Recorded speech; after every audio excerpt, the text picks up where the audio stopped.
the staff at this football club have been sensational, and they are one of the reasons we are here today with a great coaching appointment. So thanks to them. I want to thank the selection committee and the work that they did. Simone McInnes, Robert Walls, Jordan Lewis. The selection process was really, really important. Really important to us as a football club and really important to getting the right coach. They did an incredible job. They worked so many hours.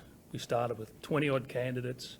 It was an incredibly thorough and detailed and fair process that they oversaw independently for the club. So to them, for all of their hard work, I want to say thank you. And I did yesterday, but I wanted to do it publicly because they did an incredible job. This is one of the most exciting days in this football club's history. We get to start with a new coach, start another chapter in what is a long and storied history of a football club. But we are looking forward, and we're looking forward positively, and we're looking forward with great enthusiasm about the next years ahead. I won't speak for too long, and I won't try and sell you on Brad because I don't have to.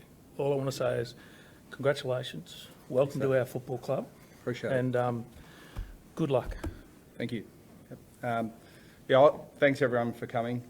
Appreciate, in particular, the Essendon players out the back there on their break coming in.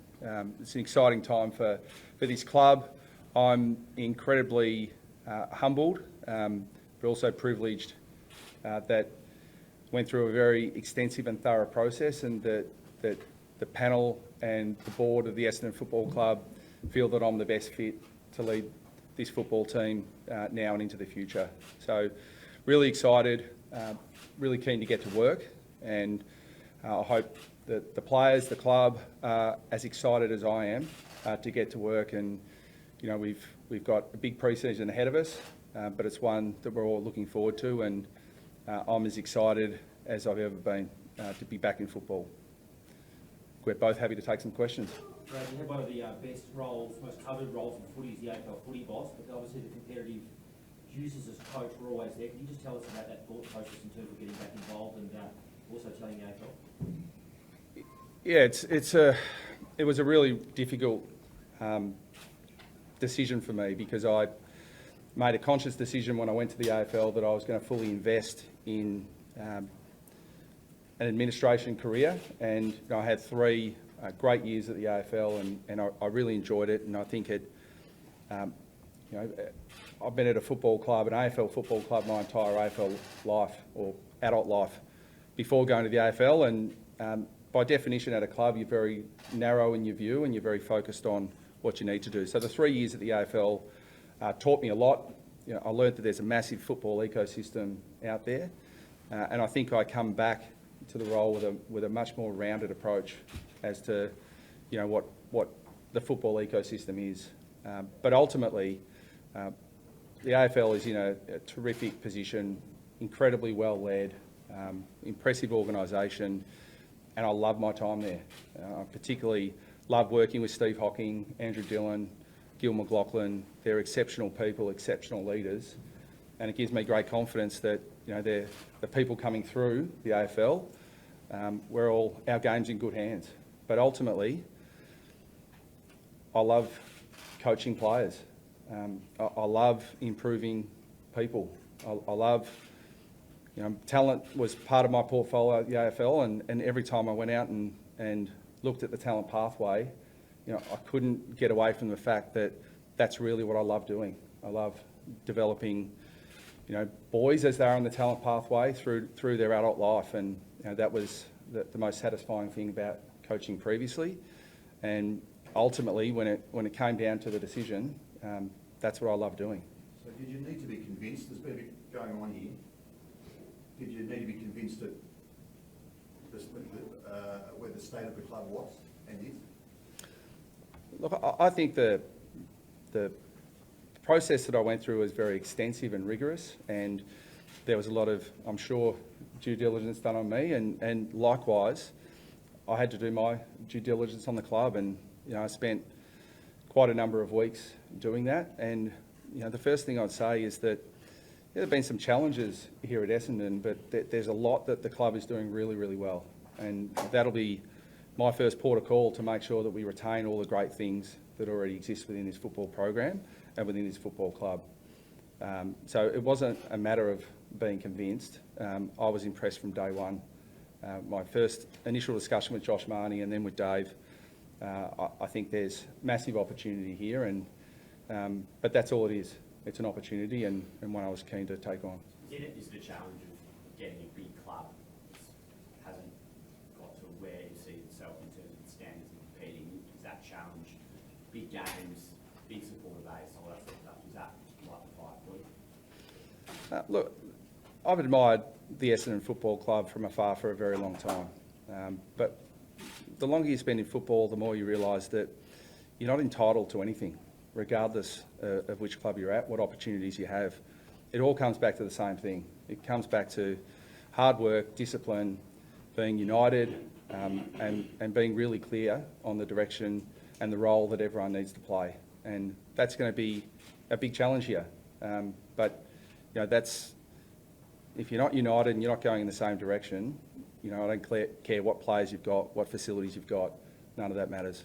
Did seeing Chris pick up the Premiership Cup victorious on Saturday influence your decision? I know you guys are close and it was an incredible achievement.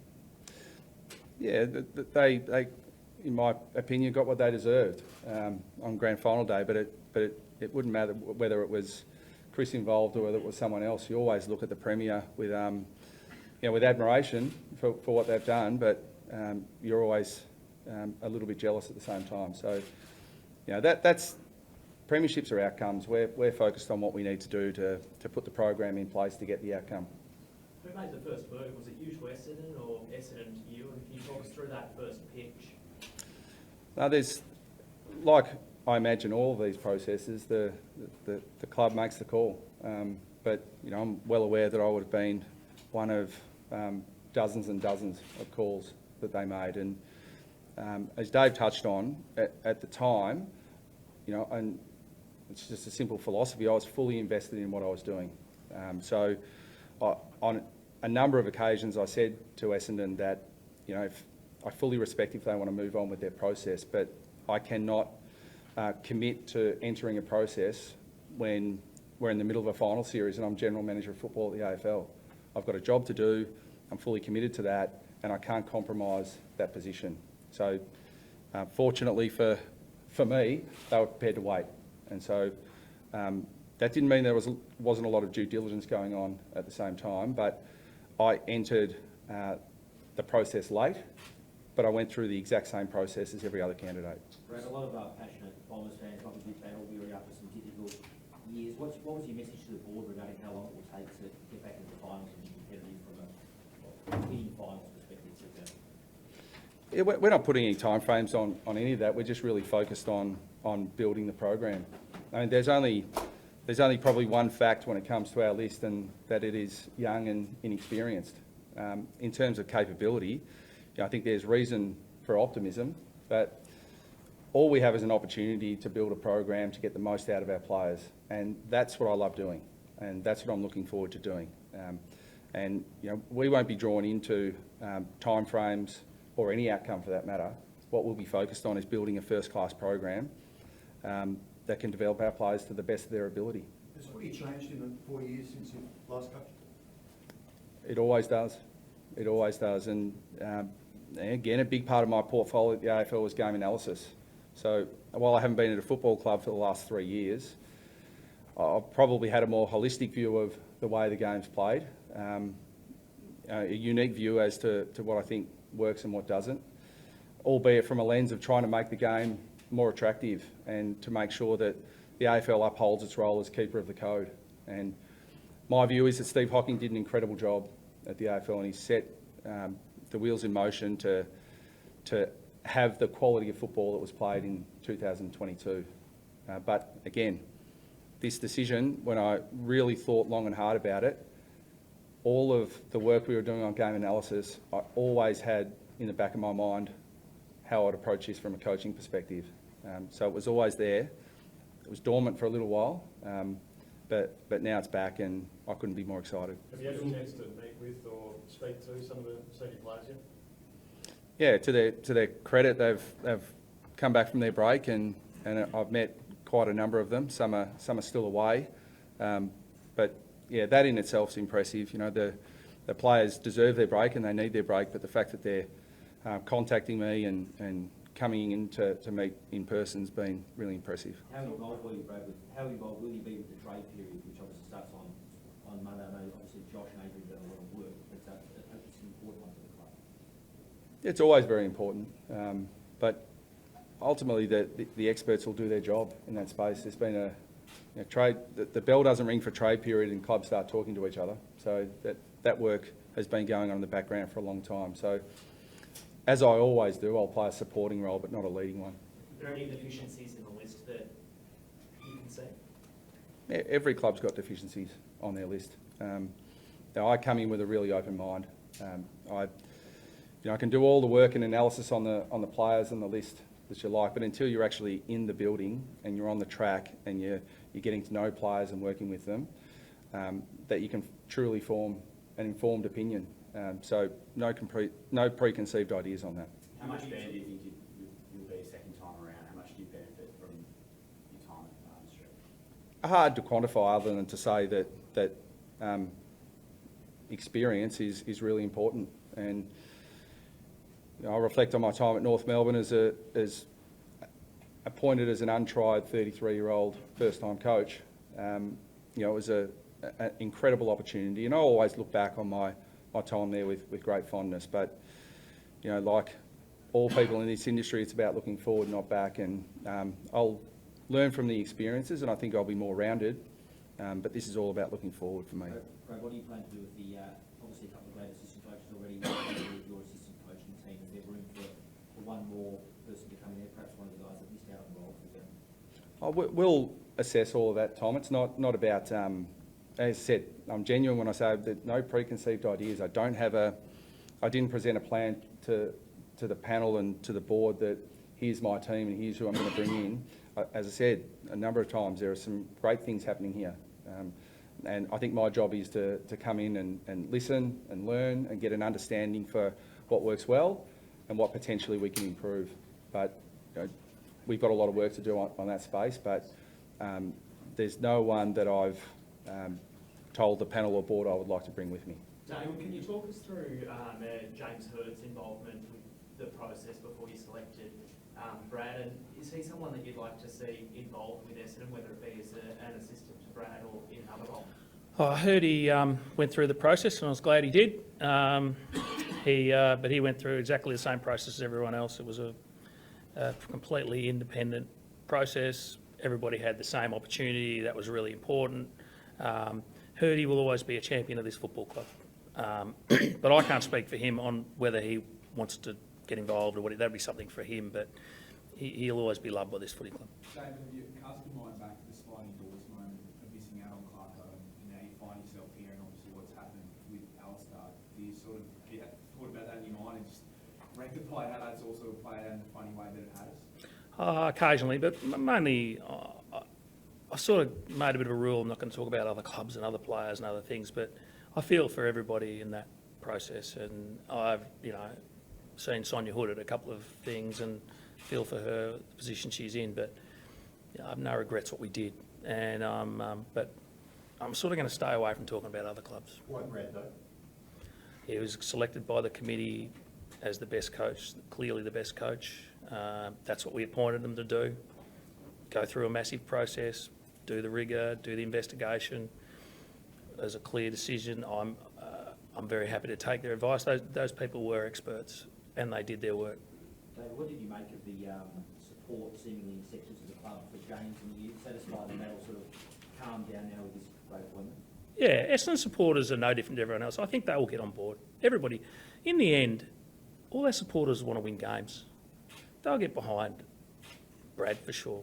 And we'll be a united club. We'll be a strong, united club. And if we can be a strong, united club, we'll be in great shape. And that's where we're going to be. And I think the fans, you can see it already. They respect what we've done. They respect the process and they respect Brad, and they'll be on board.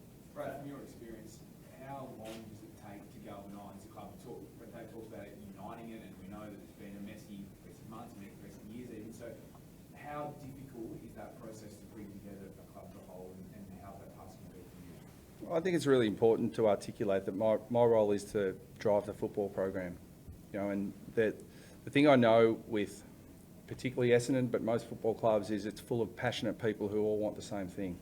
Now, they may have different opinions as to how to achieve the outcome, but I'm really strong on I've got a role to play here. I was really impressed with both David and Josh Marnie in particular talking about a renewed focus on football at Essendon, and that will be my sole focus.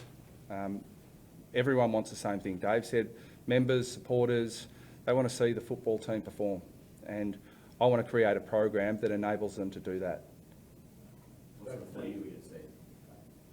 Well, we've got some work to do. I mean, the game, again, leading game analysis at the AFL gives a unique insight as to where the game's been, where it is now, and probably where it's going. So I don't have a view on there is one way to play the game. I've been exposed to some great coaches, some great programs, and the only thing that I can say about that is they're all different, and they all have different focus areas. And I don't come in with a preconceived idea as how we should play. I've got a lot of work to do to get to know the players, their strengths. We'll focus on that, and we'll build a program and a style that suits that. Your brother had a really interesting, sorry, David, you talk about the supporters wanting wins. What do you see as a pass mark for next year? We're at the stage of hard work.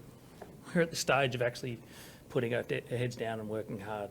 That's what we're doing, and that's from across the whole club. The board down, all we're focusing on at the moment is hard work, put our heads down, work hard, and get everything on track. So Brad, your brother had a really interesting conversation about when you were being spoken about as someone who might come back to head coaching. He said, maybe you've got to think about not just the good side, but also the other side and the high pressure nature of the environment. Is that something that you thought about when you were coming back and committing to get back into this role? Of course. I go in eyes wide open as to the challenges of the role, and I think in any high-profile, important role, there are parts that you love and parts that are really challenging. But I wouldn't have committed to submitting myself to this process and going through the process if in my own mind I hadn't reconciled that this is what I want to do. And this time I'm not an untried, blissfully ignorant 33-year-old. I've been in the industry for a long time in various roles, and I think I've got a pretty good idea of what's required, but also a good understanding of the challenges involved. Dave, what's the latest in regards to the football review? And I recall Brad, I was the boss of Footy, effectively working with that review now. Like, how does all that work? The football reviews, the external review is going really well, and will be 2 or 3 weeks' time. Brad has no role in that. There's no role in that. The external review's been done by the board and by Ernst & Young, and that'll be delivered in 2 or 3 weeks' time. And what's the timing on the CEO and Andrew Baldwin and potential for that now? Well, Tom, I'm not going to talk about people and process and confidentiality, as you've probably realised. I'm not going to do that, just like I did with the coaches process. So there's several people being interviewed. I think within the next week we'll have a CEO. Brad, what's your proudest achievement in your role at the AFL? Well, I inherited some really great changes and platform that Steve Hocking created, and others that went before him. So, I'm probably not interested in talking about anything that I did in particular. It's about what the team did, and I learned a hell of a lot from Gil. Really impressive leader, more impressive when you see him go to work on the inside. As impressive as he is externally, he's even more impressive internally. Andrew Dillon's an incredible executive and someone who's taught me a lot in my short time at the AFL. So I'm just really proud of the team in at the AFL and where they have our game positioned as a code. We are in a position of unbelievable strength, and everyone who loves football, I think owes a debt of gratitude to Gil and his team and what they've done. Is it fair to say, Brad, you'll be a supporter of the goal review post-game? The goal review is perfect, so no complaints from me. Is there any obvious replacement for to take your chair at the AFL? I know Jimmy Bartel spoke about an interest in it last night. Is it something? Is there there anyone in mind? It's really not for me to suggest to the AFL that they'll run. I know I've been through the process to get that job, and they'll run the same rigorous process and find the right person. But it's certainly not for me to suggest who it might be. The only thing I would say is that what I hope I did bring to the role is a real club feel to the AFL and a club experience, and hopefully I was able to provide some insights into just how hard this game is for people at clubs. Our 18 clubs do an incredible job, but it is a really difficult task. And quite deliberately, we equalise this competition, and the AFL have done an incredible job of that. That makes the fine line between winning and losing, being successful or not, incredibly challenging. And in our competition with 18 teams, there can only be one winner. But 17 clubs, in my view, do a very, very good job. And hopefully I was able to give that insight into what actually takes place at a football club. So whether that's important to the people who make the decision at the AFL, it was certainly valuable for me to have club experience. Don't you say there's a lot of hard work still ahead? I mean, that's possibly a call for patience still for Essendon fans. I mean, they've been very patient over almost the past 2 decades. So why is today different to the other coaching appointments that have been made over that past period of time? Well, we've made a lot of changes. We've got a review going on. We'll have a fully united board. We do have one now. It'll be even stronger. We now have a new coach. We'll have a new CEO. This is a real chance for renewal at this football club, about resetting. This is about the long term too. This is about resetting the culture in this football club for the long term. So it's not so much about next year. For me, this is about how do we reset this club for sustained long-term success. And that's what we haven't had. We've been up and down from the bottom of the ladder, bottom of the 8, bottom of the ladder, bottom of the 8. We are resetting this club for sustained long-term success. Was the culture broken?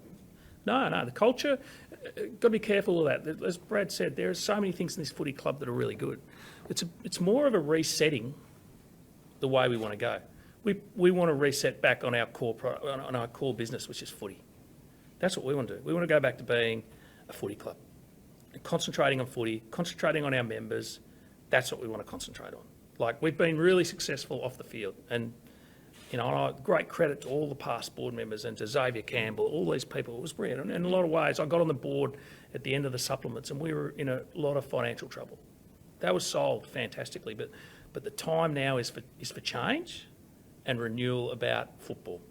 And that's what this is about. It's about footy, it's about our members, and it's about getting back to doing that. David, you have one of the greatest coaches of all time on the board, and Kevin Sheedy. Why was he not involved in the coaching process? Because we wanted to have independent people from outside the club. So yeah, Sheeds was in the board meeting yesterday when it was all presented, so he had his say. But it was really important to me that we made independent decisions, and really thorough and rigorous independent decisions. So that's why we went for a selection committee that was totally independent, and they would do all the work and then recommend it to the board. So I think it worked really well. And I want to call out Simone McInnes, to be honest. She made a really big contribution. So, and some people wondered why she was there, but she was impressive. Obviously, she supported your faction, or ticket, whatever you want to call it, Dave. Will he stay on the board? Sorry, who's that? Kevin Sheedy. Will she stay on your board? Why wouldn't he, Tom? Well, I'm just asking the question. Obviously, the comments in regards to directing clubs towards North were controversial. No, Sheeds has been a great supporter of this. Sheeds is a really important part of the board and really important part of this club. And he will fully support, he'll be right behind Brad in this footy club, as he has been for every other coach in the whole of the time at Essendon. So Sheeds is a really important part of the club. Brad's a relatively young playing list. Do you need a few experienced heads, or do you put it on the side of empowering younger players to take bigger leadership roles? Yeah, again, I'm open-minded to that. I think there's potentially an opportunity to look at some experience to assist what is, as I said, the only fact that you can draw from the list is their age and their experience in terms of games played. So all that says to me that there are opportunities everywhere, and we'll explore every opportunity to get the best out of our players in our list. whether that's bringing in some experience or not. But as I said repeatedly, I didn't come in with preconceived ideas that we need to do this, that and the other thing. I've got a lot of work to do to get to know the players, but also sit down with the experts in terms of, you know, draft, trade, free agency strategy, and that work's already largely been done. So my role will be to support that, and you know, clearly I'll be involved in it, but I won't be coming in, you know, trying to override anything that's already been done. Dave, just back to your point on the process. Externally, because obviously it was all confidential, it sort of looked like Brad was interviewed yesterday and got the job last night, but obviously it was a lot more rigorous. Could you just explain that, particularly obviously to the supporters that might raise it? Yeah, so one of the things I'm really proud of, to be honest, is Josh and I spoke to Brad a couple of weeks ago, probably, I can't remember the exact date, but and not just Brad, a lot of other people, and that stayed confidential. And I'm really proud of that, because sometimes this club, things happen and they're out in the media straight away. So I spoke to a lot of people, like half a dozen. None of it's got out. And I spoke to Brad, Josh spoke to Brad, and then we respected Brad's position, which was he was really clear that he couldn't get involved till after the grand final, and neither could a few other people. So we were waiting to grand final day to see what happened there. So, but I think it was excellent of our club to have kept that quiet, and I think that showed. I hope it showed Brad that we were serious. We weren't a leaking club. We weren't a club that had everything in the media. So it didn't just happen at last minute. And there could have been others that dropped into the process this week as well. Despite your best efforts, Tom. Sorry about all the missed calls. David, is it a 4-year deal with trios? It's a 4-year deal with options, yep, but I'm not going to go into that because it's confidential. But yeah, it's a 4-year deal with options, yep. Right, talk about things you've got to do, but I imagine the list is a mile long. What is the first thing you do? How do you approach a thing like this? Invest time with the people. There's no time to waste on that. So there'll be, you know, various stages, because players will be on leave and staff with leave and different things like that. But I've just got to invest a lot of time with the people and get a really good understanding for the things they believe are working well, and the areas that we can improve, and how they think I can help them. Right. Has any other club approached you about coaching since you left North Melbourne? I'm not going to go into specific detail, but every club that goes on a coaching search casts the net far and wide. Brad, how did you reflect when you were from afar on how Ben Rutten exited this club, the messy circumstances surrounding that? Not really. I appreciate the question, but not really for me to comment. You know, the only thing I can say is that it very rarely ends perfectly. You know, by definition, it's a difficult thing to do. So I think everyone, in hindsight, thinks they could do a lot of things better, but it's always a difficult circumstance. And, you know, I think that Ben Rutten handled himself extremely well, and he's a quality person, and everyone at Essendon will thank him for the time he invested here and the things that he did. And do you think the tide has turned in terms of coaches getting circumstances around your exit from North were a bit different, but second chances, and will we see Ross, Rutten and himself now, or in the second go? I think experience can be underrated, you know, but I think it's really important also for football clubs to have a fresh beginning. You know, I had no intention of moving into a new coaching role immediately. As I said, I fully invested in my role at the AFL, and I made that conscious decision with the strong possibility that once I moved into the AFL and administration, that I would close the door to coaching ever again. And I made that decision with understanding that. So I feel really fortunate that I've had the best of both worlds. I've had great experience in the AFL. I know that I love that role, and I know I love the people there, because, you know, the AFL takes its role as keeper of the code really seriously.